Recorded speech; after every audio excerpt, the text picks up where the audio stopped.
नमस्कार, जोहार झारखंड। आप देख रहे हैं, मैं हूं शुभम मिश्रा आपके साथ। झारखंड विधानसभा चुनाव में प्रचंड जीत के साथ हेमंत सोरेन एक बार फिर झारखंड की सियासत के सबसे बड़े सिकंदर बन गए हैं। झारखंड में लगातार दूसरी बार सीएम बनने वाले हेमंत सोरेन पहले नेता होंगे और 28 नवंबर को सुबह 11:30 बजे हेमंत सोरेन रांची के मोरहाबादी मैदान में आयोजित शपथ ग्रहण समारोह में सीएम पद की शपथ भी लेंगे।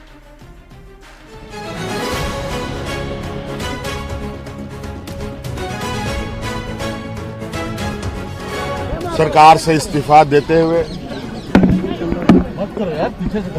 आगामी सरकार की गठन की रिक्वेस्ट और निवेदन और दावा हम लोगों ने पेश किया है।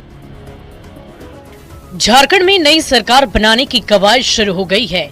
राज्यपाल संतोष गंगवार से राजभवन में जाकर हेमंत सोरेन ने मुलाकात की। मुख्यमंत्री पद का त्याग पत्र सौंपने के साथ नवनिर्वाचित विधायकों का समर्थन पत्र सौंपा। सरकार बनाने का दावा पेश किया, जिसके बाद राज्यपाल ने नई सरकार गठन की प्रक्रिया पूरी होने तक उन्हें अपने पद पर बने रहने के लिए कहा। साथ ही नई सरकार बनाने का न्योता भी दिया। उन्होंने हमें कार्यवाही मुख्यमंत्री का भी जिम्मा सौंपा है और सरकार बनाने का न्योता भी उन्होंने हमें दिया। नई सरकार का दावा पेश करने के पहले हेमंत सोरेन के आवास पर गठबंधन में शामिल दलों के नवनिर्वाचित विधायकों की बैठक हुई। बैठक के बाद हेमंत सोरेन को INDIA विधायक दल का फिर से औपचारिक रूप से नेता चुन लिया गया। विधायक दल का नेता चुना गया। राज्य के ऊर्जावान मुख्यमंत्री श्री हेमंत सोरेन जी हमें ढेर सारी शुभकामनाएं देते हैं और झारखंड के सारे मतदाता आम जनता को मैं विशेष रूप से उनका आभार करता हूं कि इस बार 2024 के चुनाव में इंडिया गठबंधन को पुण्य जनादेश दिया है। इसके लिए बहुत बहुत बधाई। शपथ 28 तारीख को हो रही है मोरहाबादी मैदान रांची में। 28 नवंबर को सुबह 11:30 बजे नई सरकार का शपथ ग्रहण समारोह होगा। रांची के ऐतिहासिक मोरहाबादी मैदान में शपथ ग्रहण समारोह का आयोजन किया जाएगा, जिसमें शामिल होने को लेकर कांग्रेस के राष्ट्रीय अध्यक्ष मल्लिकार्जुन खड़गे और लोकसभा में नेता प्रतिपक्ष राहुल गांधी, सोनिया गांधी, प्रियंका गांधी, आरजेडी अध्यक्ष लालू प्रसाद, तेजस्वी यादव, अरविंद केजरीवाल, ममता बनर्जी, अखिलेश यादव सहित इंडिया अलायंस के कई मुख्यमंत्री और वरिष्ठ नेताओं को न्योता दिया गया है। 28 तारीख को शपथ समारोह का कार्यक्रम तय किया जा रहा है। झारखंड के गठन के बाद से ऐसा पहली बार हुआ जब सत्ताधारी गठबंधन में लगातार दूसरी बार जीत हासिल कर ली हो। हेमंत सोरेन चौथी बार मुख्यमंत्री पद की शपथ लेंगे।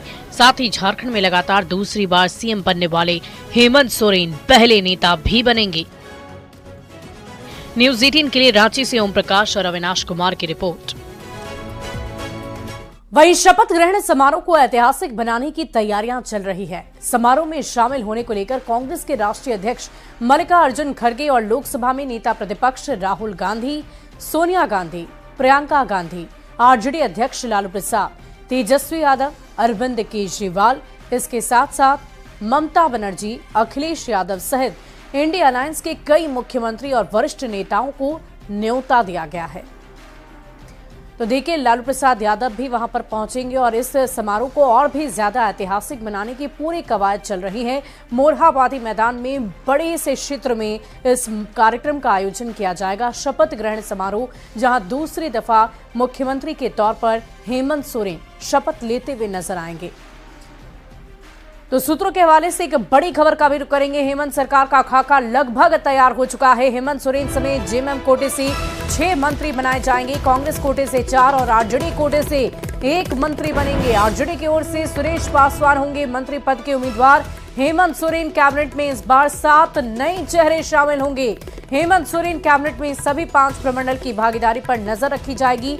जेएमएम के कोटे में संथाल परगना और कोल्हान प्रमंडल से अधिक चेहरे होंगे। जेएमएम से दीपक बिरुवा, हाफिजुल हसन, रामदास सोरेन, बसंत सोरेन, मथुरा महतो, सविता महतो, भूषण तिर्की, अनंत प्रताप देव, उमाकांत रजक और रविंद्रनाथ महतो दौड़ में शामिल हैं। वहीं कांग्रेस कोटे की बात करें तो कांग्रेस कोटे में भी प्रमंडल को साधने की योजना बनाई गई है और यहां से 4 विधायक मंत्री पद की शपथ लेंगे, ऐसी चर्चा जारी है।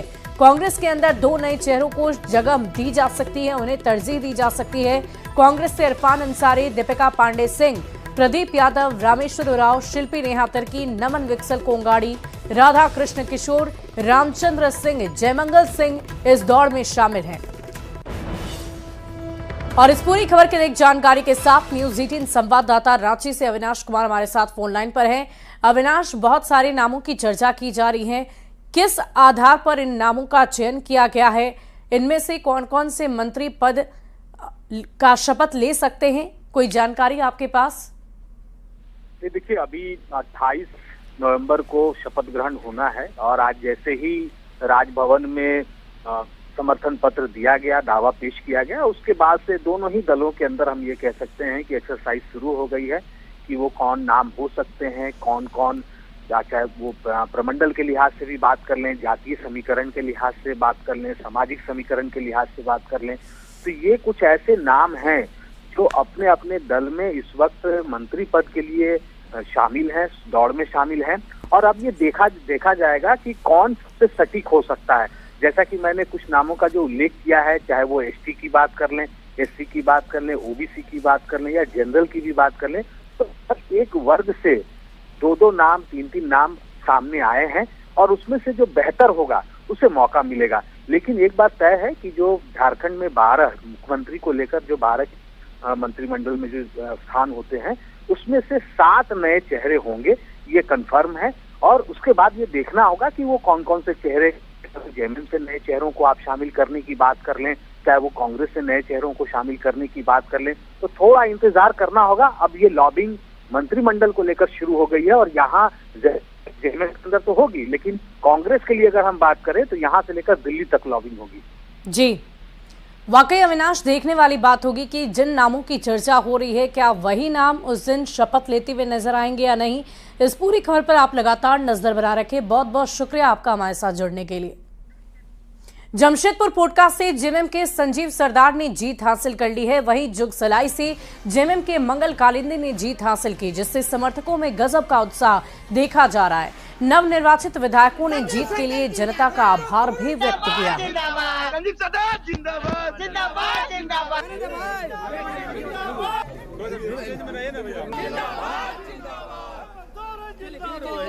सुबह शाम पोटका में घर बना के रहा था वो दिग्गज वहीं पे, और वो कहीं झारखंड में कहीं कैंप नहीं किया, एक भी कैंप दिखा दें, वो वहीं बैठा हुआ था, वहीं सो रहा था, वहीं रह रहा था। उनको सबक मिल गया है कि वो धन बल, पैसा बल और गुंडा बल के सहारा में जो जीतने का प्रयास कर रहा था। ये पोटका के इतिहास में पहली बार हुआ, मारपीट हुआ है, कोई आम आदमी को ठोका गया, कोई आम आदमी को पैसा रात रात बांटा गया कि वोट दो। ये जनता दिखा दिया है उनको। क्षेत्र के जितने बड़े बुजुर्ग हैं उनका आशीर्वाद, माताएं बहनों का आशीर्वाद और स्टूडेंट युवा छात्र छात्राओं का आशीर्वाद मिला है क्षेत्र का विकास करने के लिए।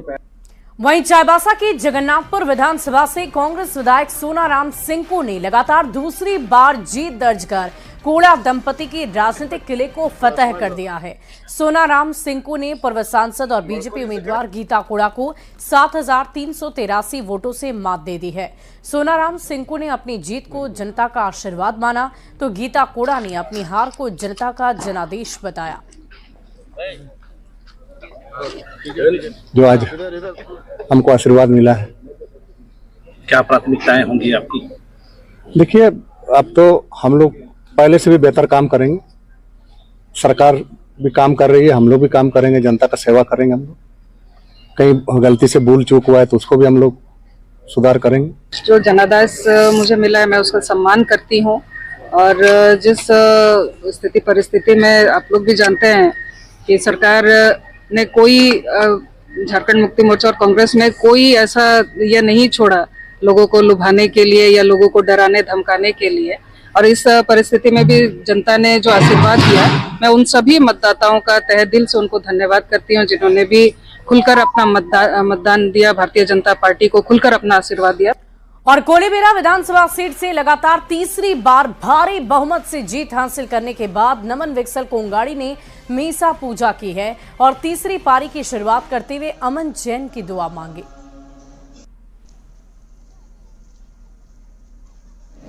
और जब तक किसी काम में ईश्वर की मर्जी ना हो, उसका आशीष ना हो, तो सारा काम व्यर्थ होता है। इसलिए सबसे पहले आज चर्च में जाकर परमेश्वर को धन्यवाद अर्पण।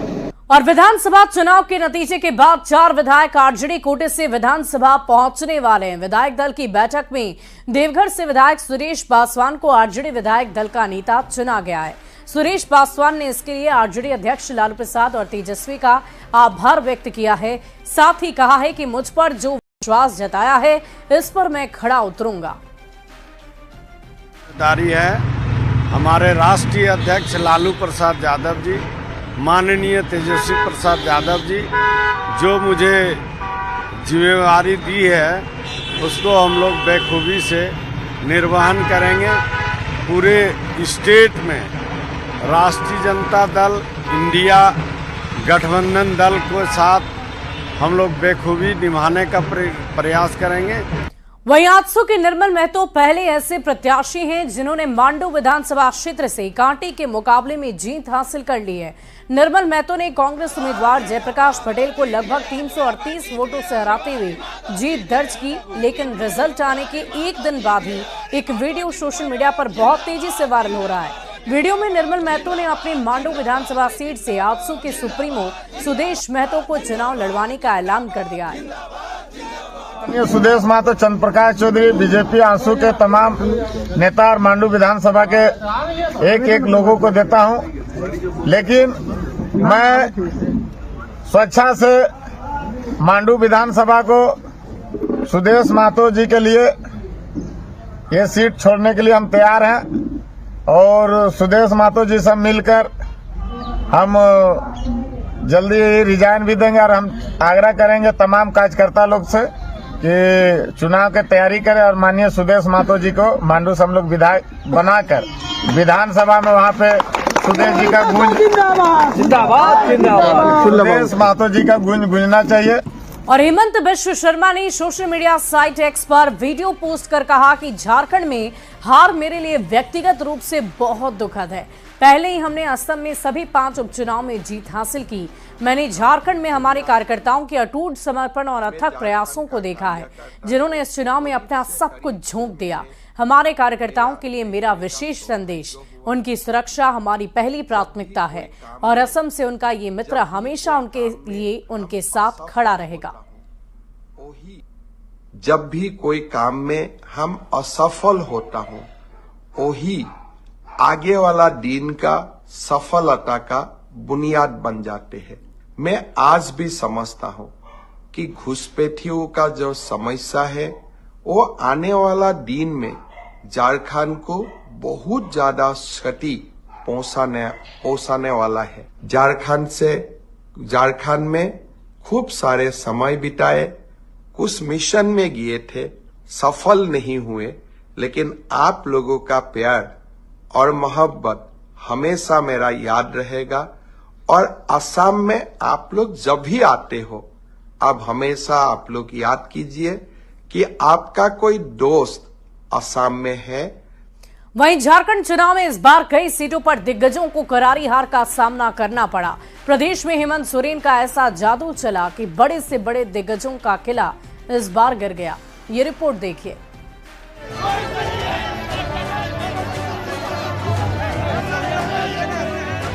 झारखंड चुनाव इस बार कई मायनों में ऐतिहासिक रहा। इंडिया अलायंस की जीत से लेकर एनडीए की हार तक नतीजों ने सभी को चौंकाया, लेकिन सबकी नजर कुछ झारखंड की हाई प्रोफाइल सीट पर थी, जहां दिग्गजों की किस्मत दांव पर लगी थी। इस चुनाव में हेमंत सोरेन का जादू चल गया, जिसमें कई दिग्गजों को करारी शिकस्त मिली।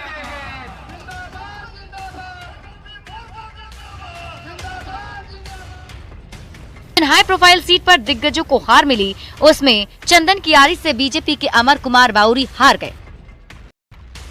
सिल्ली से आजसू प्रमुख सुदेश महतो को मात मिली। जामताड़ा से सीता सोरेन कांग्रेस के इरफान अंसारी से हार गईं। बोकारो से जेएलकेएम प्रमुख जयराम महतो हार गए। ये सभी ऐसी सीटें थी जिस पर सबकी नजर थी, क्योंकि इन सीटों पर चुनाव लड़ रहे उम्मीदवारों का झारखंड की राजनीति में बड़ा कद माना जाता है। अमर कुमार बावरी झारखंड विधानसभा में नेता प्रतिपक्ष थे। सुदेश महतो आडसू पार्टी के अध्यक्ष हैं। सीता सोरेन जेएमएम के संस्थापक शिबू सोरेन की बड़ी बहू हैं, लेकिन बीजेपी से चुनाव लड़ी और हार गईं। जयराम महतो जेएलकेएम के प्रमुख हैं। बाबूलाल सोरेन पूर्व सीएम चंपाई सोरेन के बेटे हैं। इसके अलावा कई सीटें ऐसी हैं जहां इंडिया अलायंस और एनडीए के बीच कांटे की टक्कर थी, जो सीट एनडीए उम्मीदवार बचाने में कामयाब रहे। मतलब साफ है कि झारखंड की जनता ने एक बार फिर हेमंत सोरेन पर भरोसा जताया है और उन्होंने जो मुद्दे उठाए उसे जनता को समझाने में कामयाब रहे। Bureau report, news 18। वहीं बीजेपी नेता और पूर्व मुख्यमंत्री चंपाई सोरेन ने कहा है कि इस वीर भूमि से एक बार फिर उलगुलान होगा। सोशल मीडिया साइट एक्स पर चंपाई सोरेन ने लिखा कि जोहार साथियों, जैसा कि हमने पहले भी कहा था, झारखंड में लगातार बढ़ रहे बांग्लादेशी घुसपैठ के खिलाफ हमारा आंदोलन कोई राजनीतिक या चुनावी मुद्दा नहीं, बल्कि एक सामाजिक अभियान है। हमारा स्पष्ट तौर पर मानना है कि वीरों की इस माटी पर घुसपैठियों को किसी भी प्रकार का संरक्षण नहीं मिलना चाहिए। पाकुड़, साहिबगंज समेत कई जिलों में आदिवासी समाज आज अल्पसंख्यक हो चुका है। अगर हम लोग वहां के भूमि पुत्रों की जमीन और वहां रहने वाली बहु बेटियों की अस्मत की रक्षा न कर सके, तो चुनावी गहमागहमी के बाद वीर सीदो कान्हू, चांद भैरव एवं वीरांगना फूलो झानो को नमन करके बहुत जल्द हम लोग संथाल परगना की वीर भूमि पर अपने अभियान का अगला चरण शुरू करेंगे। सरकारें आएंगी जाएंगी, पार्टियां बनेंगी और बिगड़ेंगी, मगर हमारा समाज रहना चाहिए, हमारी आदिवासियत बची रहनी चाहिए, अन्यथा कुछ नहीं बचेगा। इस वीर भूमि से फिर एक बार उलगुलान होगा। जय आदिवासी, जय झारखंड। तो एक्सपर्ट चंपाई सोरेन का ये पोस्ट।